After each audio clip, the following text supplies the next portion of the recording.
श्रीगुरवे नमः। श्रीनिवासध्यानम् श्रीवेङ्कटाद्रिनिलयः कमलाकामुकः पुमान् अभङ्गुरविभूतिर्नः तरङ्गयतु मङ्गलम्।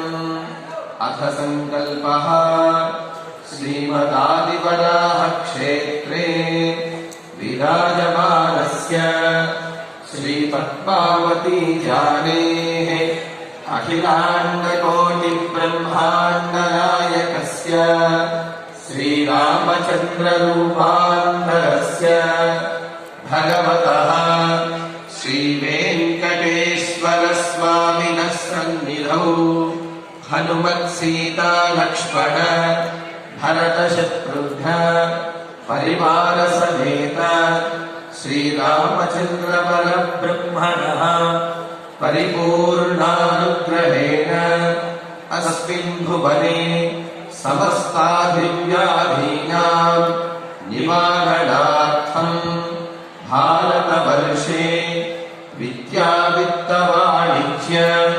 कृषिवैद्यवैज्ञानिक देशरक्षणादिरङ्गेषु विद्यमानानाम् आस्तिकमहाजनानां